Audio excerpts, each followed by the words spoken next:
You know who Chris Watts is? That dirtbag that killed his pregnant wife and kids? Pretty much like the most famous family annihilator lately, recently. He got married in prison and I want to talk about it. So let's talk about it.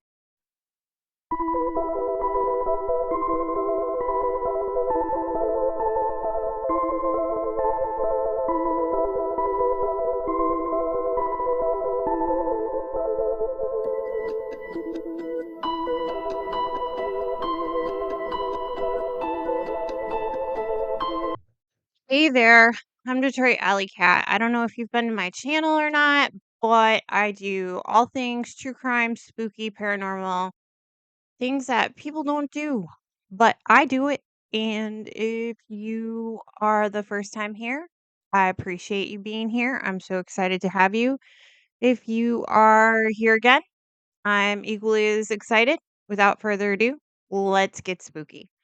Today we're going to talk about Chris Watts. I don't know if you guys know who Chris Watts is. I hate him. And I just want to tell you all about him and what he did before we jump into the fact that he is married and how he's spending our tax dollars doing that. I don't know. There's so much to talk about. Let's go through Chris Watts and let's pretend that you don't know who he is. I'm not going to do the entire case deep dive, but I am going to give you the whole what he did so you can get an idea of why I sit here so aggravated that we're talking about the scum of the earth getting married. Okay. Chris Watts. Yes, these are my glasses. You like them? Chris Watts in 2018, August 2018, he murdered his pregnant wife. Pregnant. I just think it takes a special scumbag to murder your pregnant wife. It's not bad enough that you murdered, but you murdered your pregnant wife. So you murder I know. I could just go on for hours. He murdered his pregnant wife, Shanann Watts, and their two young daughters, Bella 4 and Celeste, who they called CeCe 3, in Frederick, Colorado. After killing Shanann, he took her body and he buried her in a shallow grave because he wanted to separate her from her children. Then he worked on this oil rigger. I'm going off script right now, but there were these big tanks, and he shoves his itty bitty daughters in these holes that are this big. He shoves them in there and puts one on this side and one on that. So they're not even together. They're in two different tanks. When they finally found the bodies, it took the whole fire department, police department. They had to take them out. They had to be buried in special graves. He is so sick, you guys. So sick. Okay. And then there's more. There's more. I'm gonna tell you more. I'm gonna tell you more. Everyone was like, "Well, why did he do this?" And they were so confused. He also went on TV and pleaded for them to come back.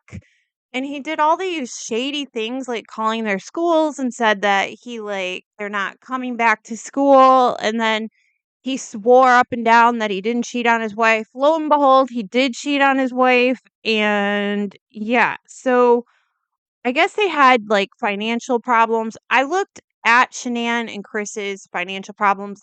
They were pretty normal. Everybody makes a huge ordeal about oh, they did bankruptcy or they were overextended. You guys, this is the United States of America. If you live in the United States of America, you are overextended. And if you're not rich, you're living on a prayer. Okay? That's how our country is. So they were irresponsible. They spent too much money. Yeah, Shanann went on trips and she did that pyramid scheming thrive thing. And you know what? Who cares? Who cares? That's no reason to murder somebody. Personally, I think that Chris was you know what? Um, he had a coworker. Her name was Nicole Cassinger, and Nicole was younger and she was a workout chick and she didn't have kids. And then Nicole started flirting with Chris, and Chris was like, "Oh my God, she's so hot." And at the same time, Chris started working out. And so he went from being like a little fluffy guy, no shade to fluffy guys. I love fluffy guys. But he went from being like a fluffy guy to a buff dude. And so then he sees this buff chick and he's thinking, I should be with the buff chick. And instead of doing what normal people do, which is get a divorce and, co-parent your children, he thought, this is all allegedly, by the way, but this is what I think. I'm almost 99.9% sure that I am right. So what he did was he just, offed his family and thought he was going to start over with a new improved girl. That's what he did. Yeah. Yeah, that's what he did. And that's the Chris Watts story. You can find tons of video about what Chris Watts did. It's really capitalized. A lot of people talk about it. It's actually kind of disgusting because many people like shame Shanann because she was part of like this whole like I don't know what you call it. It's like a pyramid scheme type company. Everybody does it. All these housewives do it. And like I don't understand why it has anything to do with her murder, but apparently it puts her front and center. And also she was a very like she was like spunky. She went online, she made videos. And because of that, they say that like, Shanann deserved it, which there are whole freaking YouTube channels dedicated to why Shanann deserved it. And like, what the F, man? Are you serious? Like, I don't even like, even if she abused Chris, which she didn't, he still doesn't have the right to murder her. Okay? He doesn't. Like, I could go on about this for days and days. Anyway, Nicole Kassinger was, she worked with Chris and she said she thought that the reason that Chris like offed his family was because Shanann had a new baby and the financial stress. I personally think that yes, the finance has had something to do with it, but like this is just a theory. Have you ever like when you first fall in love, it's almost like you're like on a drug, you've got that whole like, wow, it's so great. And you're willing to do whatever it takes.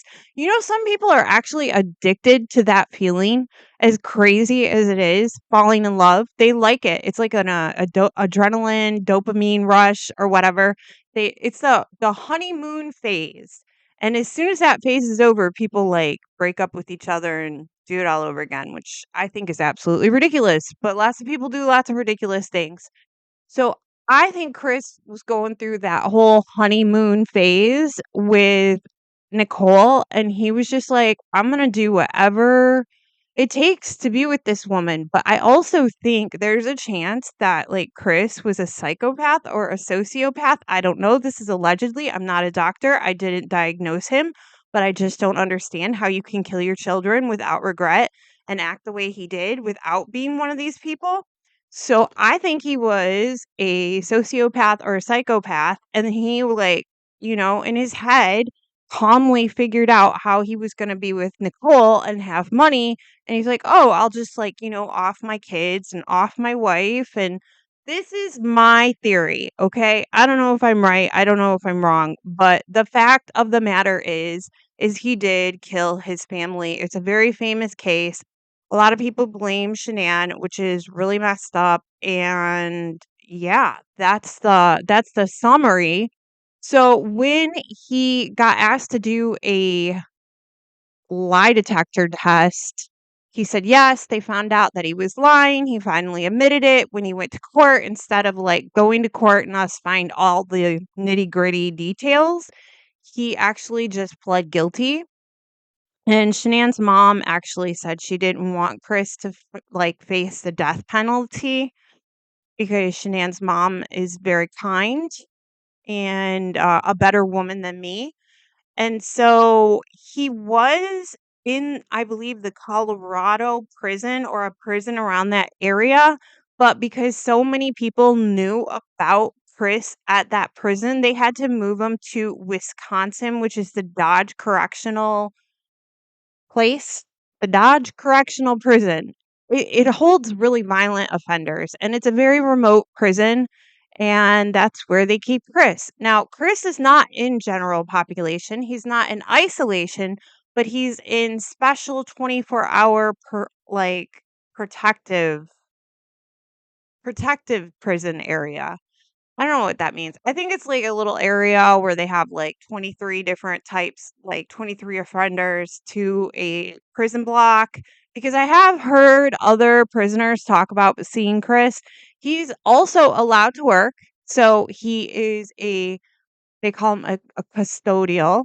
That's a nice word for calling him a janitor. He cleans the prison for probably like a dollar something while the prison makes like $10 an hour off of him. I don't know. That's another like YouTube video I got to make about how like prisons take advantage of money and all this craziness. That's just another deep dive for another day, but I do feel that way. You can agree with me if you want to or disagree with me if you don't want to. You have that right. I believe in that right. Okay. So anyway, let's talk about his woman. First off, I would just like to state that I think it's really weird that he meets a woman while he's in prison. But here is one of the facts that you probably know. When somebody goes out and commits a famous murder or does mass murdering or they are a family annihilator, I do not know why, but there are these group of sick women that are like, "Yay, I love you." Like Ted Bundy had them, the Night Stalker, Gacy, like they have a fan club. And it's kind of like crazy. Like I can see like possibly writing one of these things. And I say things because they're not people. They're not. Um I could see writing one of these things and finding out like, their thoughts on life. It'd be interesting. But to be like, you know what? I love you and you've changed. Like, wacko, wacko. Why do you want to be with somebody who killed their whole family? Do you not think that if you get out on the outside and you're with this person that they're not going to do the same thing to you? Like you're special, right? Like you've changed them. Yeah, okay. So anyway, Chris Watts, he has like all these women that send him messages and naked pictures and money for the commissary because we live in a sick, twisted world where apparently killing your children and your pregnant wife is super awesome. And that is, I'll never get that. But yes, so he's got a fan club, and somehow through this fan club, he met this woman, and her name is Lizzie Henderson. She's 39 years old. Of course, I had to go see what she looked like. You know what? She's really freaking pretty. Lizzie, what are you doing? Now, I'm going to tell you the secret I've been holding on to. They're not legally married. She has applied to change her name. So she's been going by Lizzie Watts, but they're not legally married. So I had to look up how you get married in the Dodge Correctional Facility because you have to follow the Wisconsin state laws. And what happens is that you apply to get married and there's like this marriage mediator in the prison and they have to like put it together, decide, if this is real or it's good or maybe it'll help the offender out. And this whole package is put together and then it's given to the warden and the warden decides like yes or no. And so I looked up if this is possibly going to happen. And apparently, Lizzie has visited Chris 23 times in 15 months. And for that looks good on their case. It shows that she has real feelings for Chris. How very exciting. So also Chris is a born again Christian. Have you ever noticed when somebody's under duress or they done something horrible, they find God? Like, I don't think it's a bad thing, but like also like finding God isn't going to fix what you did. Like you still have to stand. You have to. I don't know. I don't know. You can't just say I found God and everything's fixed. That's not how it's gonna work. Like if you found God because you need to like repent and do your time, then yeah, I can see that. But like also if you're repenting and you're trying to be a better person, why are you getting married? Because apparently Lizzie went up to the Dodge Correctional Facility to go visit Chris one day after the 7th anniversary of the familicide that he committed, and they were seen making out, which is so very ew, disrespectful. I don't know. Okay, here is my thoughts on getting married while you're in prison. This guy was facing capital murder, okay? And because Shanann's mom said, "You know what? I don't think that I have the right to take another life and I don't want to be the person that makes this decision." Chris got to live. But instead of like living a life of repentance and being locked up, now he's getting married? No, no. Like, we shouldn't have to pay for that. He killed kids, he killed a pregnant woman. The dude should not be doing this. Like, I don't know.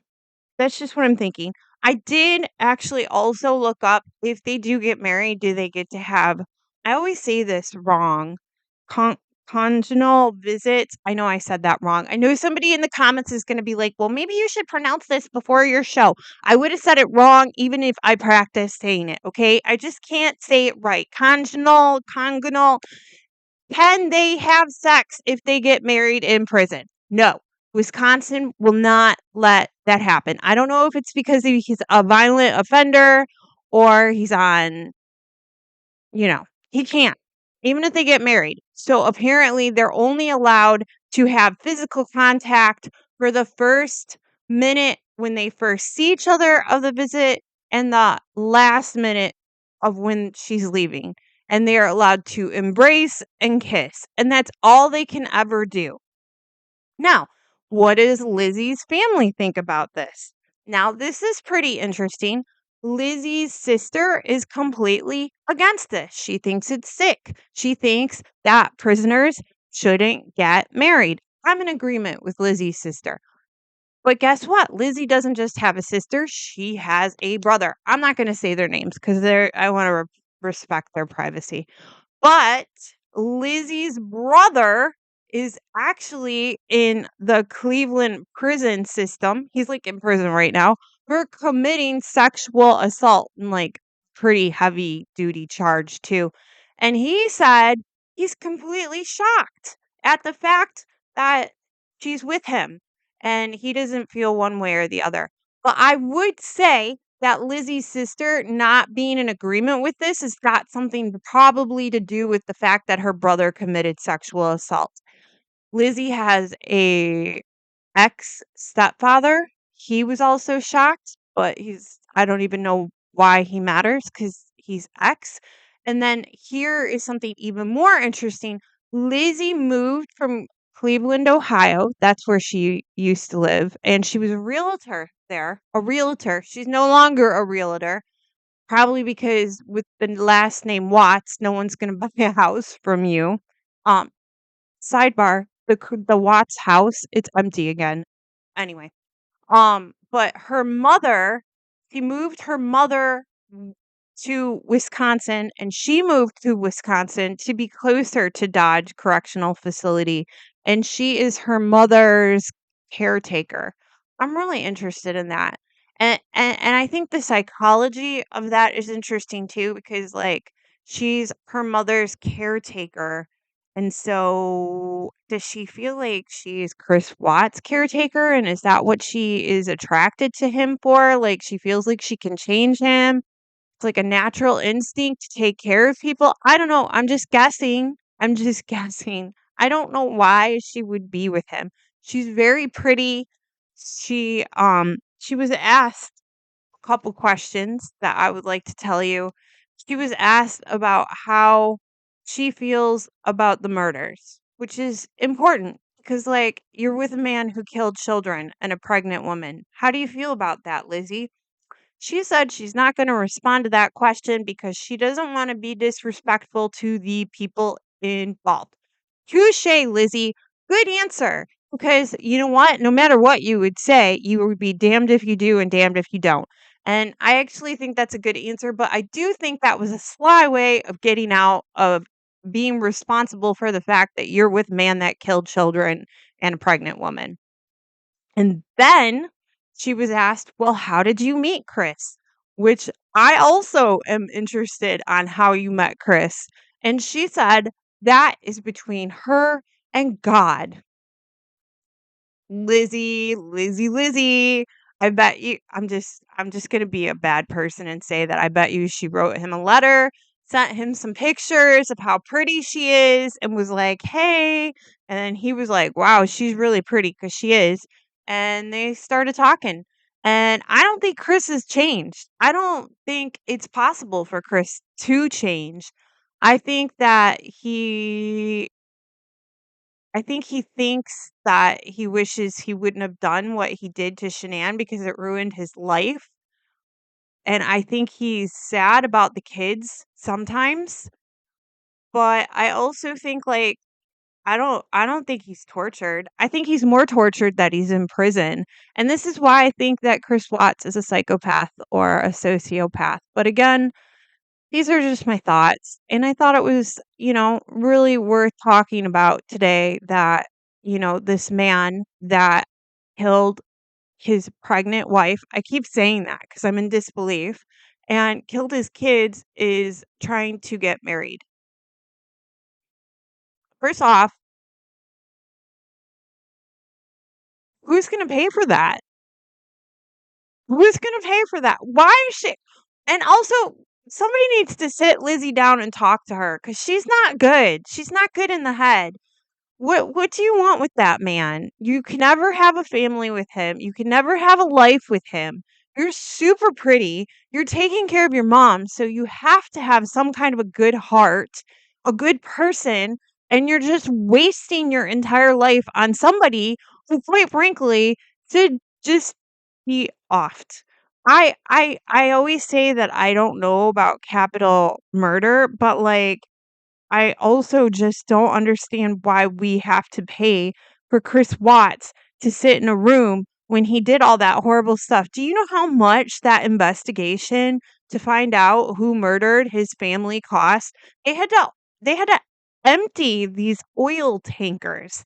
And not only that, everybody that emptied the oil tankers to get the kids out of because Chris is such a sick F that he had to put him in an oil tanker. He couldn't just bury him like a normal person. No, he had to shove him in an oil tanker. Okay, this is explicit. Do you know what happens when you put people in oil? Their skin comes off. So grandparents couldn't even see their grandchildren in a coffin. That's how sick Chris Watts is.